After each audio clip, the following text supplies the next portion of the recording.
All right, what's up, VC? It has been a while. Got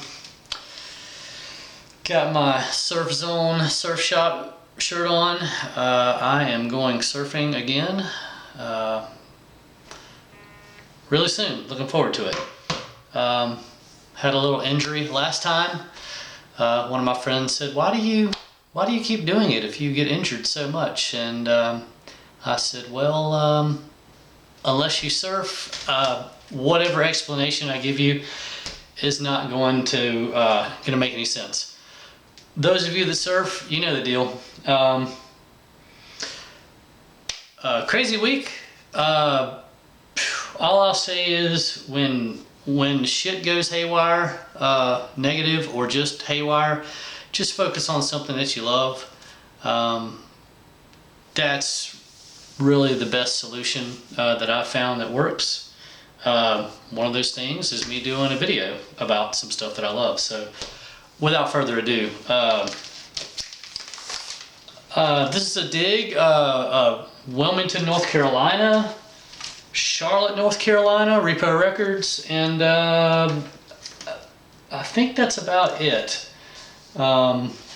So first up, we got Huey Lewis in the News. I've been getting into these guys lately. I was into them when I was younger because that's what was on the radio. That's all we had. We didn't have internet. I think this is their first album. Got my notes handy. This thing is like punky rocky, if that makes any sense at all. Like almost rockabilly, kind of punk. In a really light kind of way. Interesting stuff, not what I expected. I haven't heard anything earlier than Sports, the album that they put out that was a big hit. This is on Chrysalis. Probably not saying that right. Sue me. Here we go. I ain't done this in a while. Forgot how to handle this stuff. Yeah. Man, the guitar playing for Huey Lewis is amazing. And the songwriting is just great. I'm not sure who wrote their stuff, if they had help, or if it was all them. I'm sure some of you guys might know. Whatever the case, Huey Lewis, always good quality stuff. I want to get into some more of their mid stuff, early to mid stuff, just to see what's up with it. Because I do like what I hear, usually when I hear them. Second is, I got this free in Wilmington, outdoors at, oh hell, I can't remember the name of the place. But this is Paul Chambers' 2-record set, Just Friends, Wynton Kelly, Yusef Lateef, Cannonball Adderley, Freddie Hubbard, and Curtis Fuller. I think there's some other people. Tommy Turrentine. Philly Joe Jones, Jimmy Cobb. This was free, and I'm like, okay, it's free. It's not going to be any good, and I guess this is like a. It's on Trip Jazz, which Dave told me was this record label that the gangsters started to launder money. Good for them, I guess. If you're going to launder some money, why not put out some good music? Yeah, there's some quotes in here from Ron Carter, Percy Heath, Cecil McBee about Paul Chambers. I'm not quite sure when this came out, but it's good as hell. I mean, side A, side B, there's 2 songs on each side. Only side 4, which is also has 3 songs. So here's the inside. This is an incredible record, and for free? Come on, man. Pleasantly surprised. Just, man, such a nice deal. It's in really good. The outside's not in great condition, but this looks unplayed. Got these cool Trip Jazz labels. I just hope I'm not supporting the mob. If I am, start more jazz record labels or music labels, whatever. Just don't kill anybody. unless they suck really, really bad, right? Next up, we got Cannonball Adderley Quintet in person with special guest stars Nancy Wilson and Lou Rawls. It's on Capitol, stereo copy here. Not sure the year on this either. I need to start putting the year in my notes here so I don't have to do this every time and try to guess and quickly read what this stuff is. Yeah, I don't really see a year on here, but here you go, side one. Side two, like that rainbow label there, that's kind of neat. What did I say about this Cannonball? I haven't gotten a lot of Cannonball, and usually I'm pretty happy with it. Yeah, so, oh yeah, lineup. Oh man, they don't really make it easy on this one. Produced by David Axelrod, that's never a bad thing.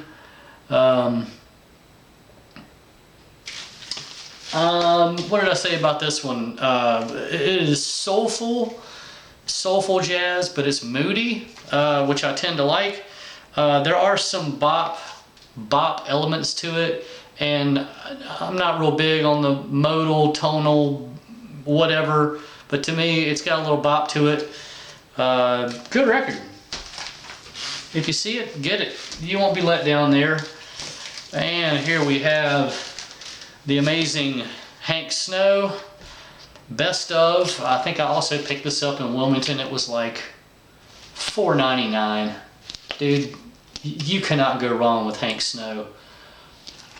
He is just great. I never knew I would have liked this kind of music. You know, he's an old country dude just singing really old country songs. I was in my buddy's car and he had his Spotify on, and I'm like, dude, who is this? He said, oh, this is Hank Snow. And I just fell in love immediately. Just incredible stuff. Not sure what era this stuff is. 1966, there we go. The best of Hank Snow. Really, if you see a Hank Snow record, you're probably not going to lose if you're into that sort of thing. Great copy. Whatever, just Hank Snow, amazing.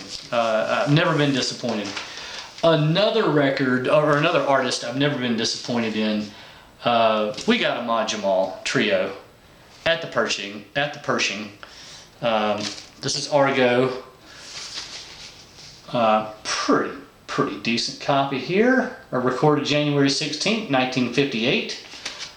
His Trio records, I definitely enjoy them. The more pared down he is, the better I feel like. We got a mono copy here. We might. Anyway, ultra high fidelity. I don't know. Maybe it is mono. Anyway, here you go. Audio Odyssey. I like that on the label there.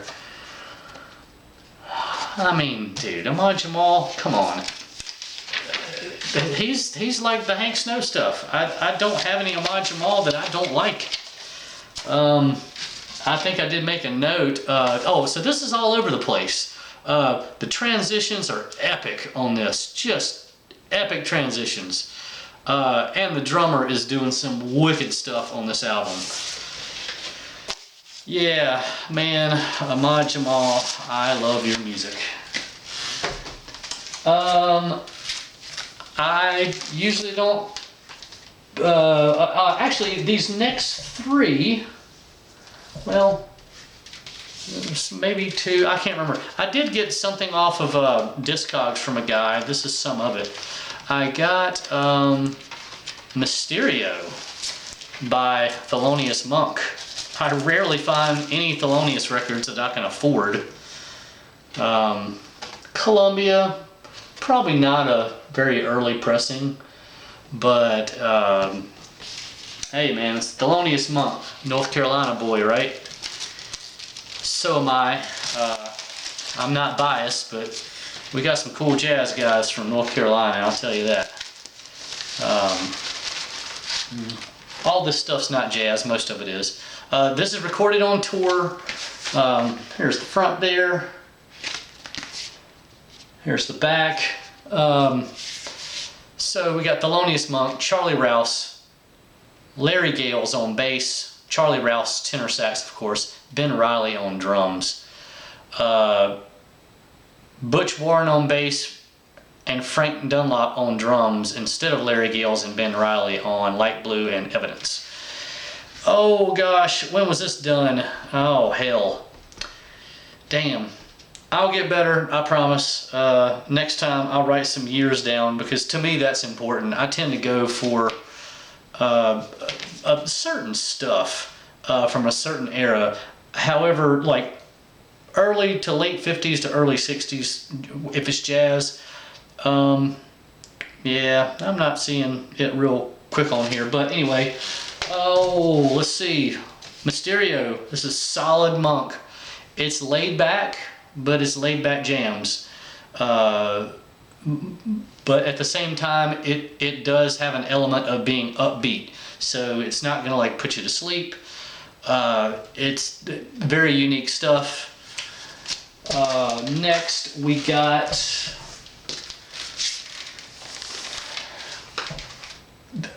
Cal Tjader, Stan Getz, Sextet on Fantasy. I was really excited to get this. This also came with the Mysterioso, I believe. Oh, let me back up and tell you the lineup on the Ahmad Jamal. I probably forgot to do that. Ahmad Jamal piano, Israel Crosby bass, and Vernel Fournier drums. So there you go. Sorry about that. Back to the Cal Tjader. Getz, Sextet. Those words sound good together. Tjader, Getz, Sextet. Cool album cover, man. Look at that. They're getting with it. Oh damn. Let's see. Date on this? Nope, not seen it. But the players. Damn. Yeah, that's not going to be easy to find either. So you can look it up, right? Shouldn't be hard to find. We got a nice, fairly clean Fantasy. Love the red, clear stuff. That's fun. Man, what do I have to say about this? Kind of easy, slick, but it is dramatic. Cal Tjader can be a little bit too easy for me. I really like Soul Sauce. That is probably my favorite album that I've heard from him so far. I don't know if maybe Stan Getz being on this is the reason why it's just a little bit more easy and maybe a little slicker. But it's dramatic though. It's that's the best word I could find to describe this one. So maybe if you can figure that out, I'm not sure. But man, this good stuff. Next we've got a guy who I've been into for a little bit now. The guy I've been seeing here locally got me into some Billy Taylor. He was in the Army, and he said they used to listen to a lot of him back in the day. This is the Billy Taylor Trio introducing Ira Sullivan. And I thought, oh crap, it's a vocalist, I'm not gonna like it. And this is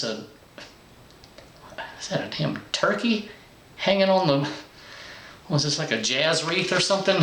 I don't know what that is. It's pretty interesting. So they got a picture of this guy on the back. I'm like, oh crap, man, is some guy gonna be singing over jazz, which I usually don't like. I don't know what kind of bird that is. Looks like a damn peacock almost. But Ira Sullivan is a trumpet player, so I was pleasantly surprised. We got Billy Taylor on piano, Ed Thigpen on drums, Earl May on bass, Ira Sullivan on trumpet, of course. This was recorded in November 1956.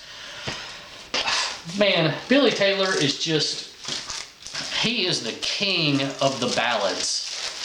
I usually don't go for ballads in jazz, but man, Billy Taylor does it right. It's just romantic as hell. It pulls you in. It's just right. It's perfect. It's on ABC Paramount. Yeah, I've always been impressed with the ballads that Mr. Taylor puts together. You know, 3 songs on the side 2, 4 on side 1.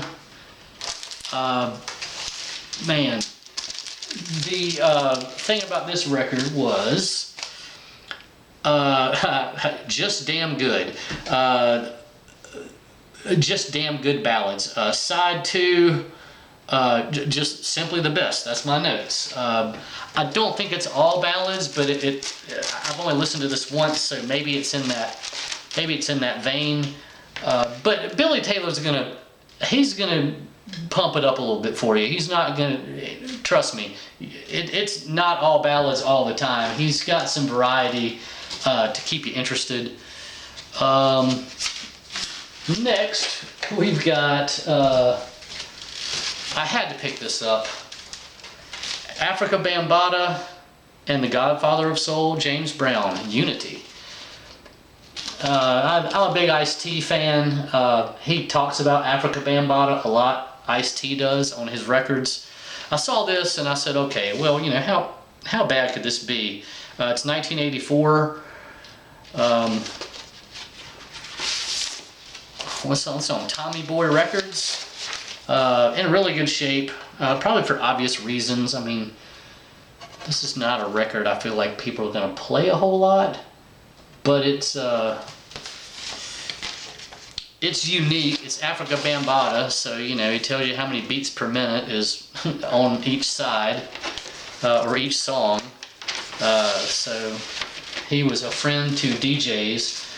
What I say about this? Funky and fun.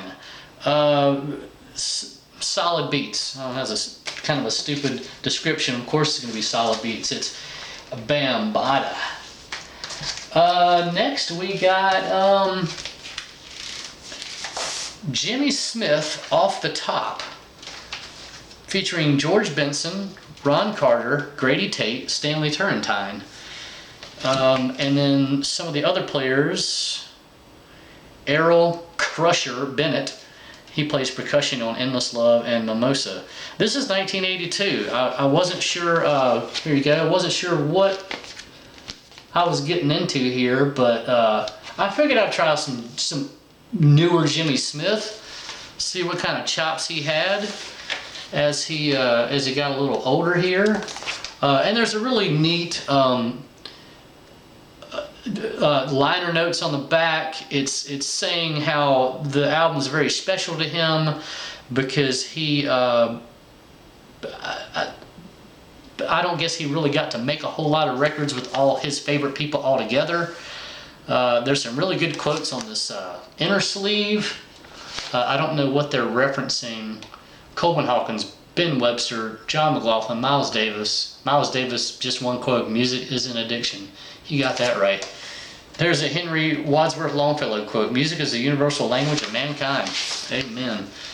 What is this song? Electra Musician.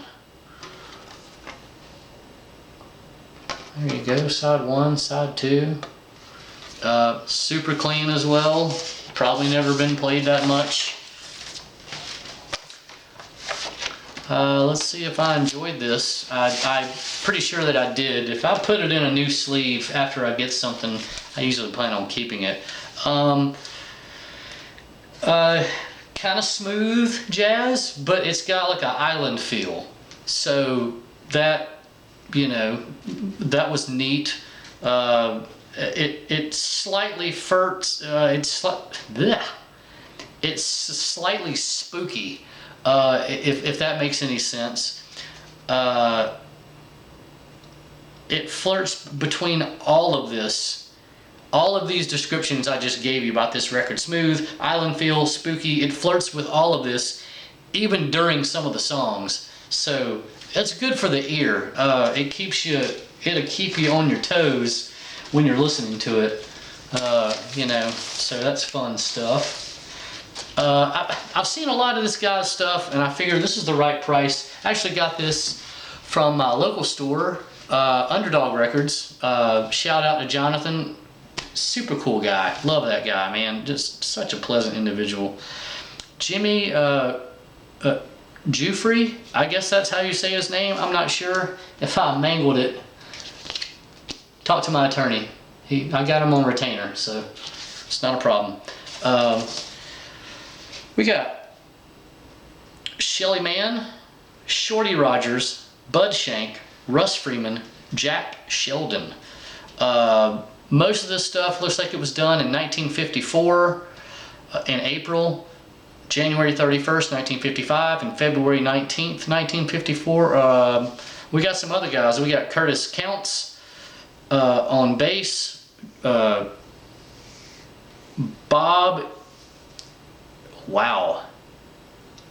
Enevoldson on valve trombone,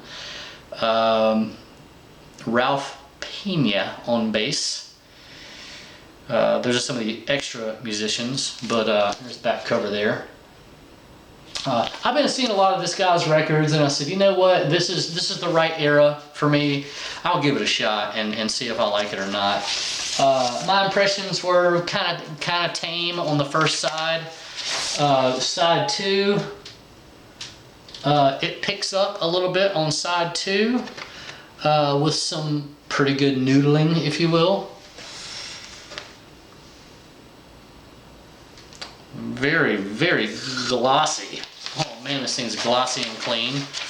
I've cleaned all this stuff. I clean all my stuff before I listen to it, unless I know someone's done it who's really good at it. But I usually just go behind him and do it anyway. I got my own little special thing that I do. I'm gonna make a video one day, and I'm sure most people will hate me for it because I'm not doing it right, using the wrong stuff. There's one more that I want to do. Let's see. Man, I've been getting into some Phil Collins lately. His songwriting is just, dang, it's so good. I'm sitting in my car after a bicycle ride. This is Hello, I Must Be Going. This is 1982. Oh, cool. Got a nice gatefold. Got some, oh man, we got all kinds of cool pictures in here. I'll leave this up for a second so you can kind of look at it. What did I say about old Phil here? Oh,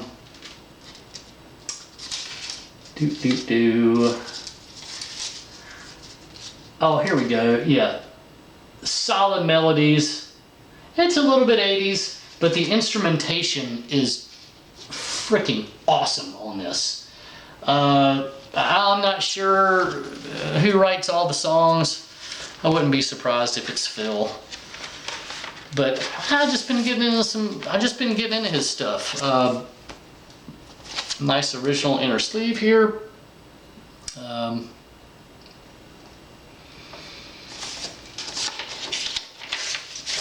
Hey, what can I say? There's a reason this guy sold a bunch of damn records. Just good stuff. I heard it a lot when I was younger. I'm a child of the 70s, and it was cool because that's all we had. And oh, okay, that's cool. It's on the radio, whatever. But now that I'm much older, my ear palate has grown. I've got a better ear, and just really appreciating the talent this man has. So hopefully that's pretty short. My last one was kind of long, but thanks VC as always, and I hope everybody is doing well.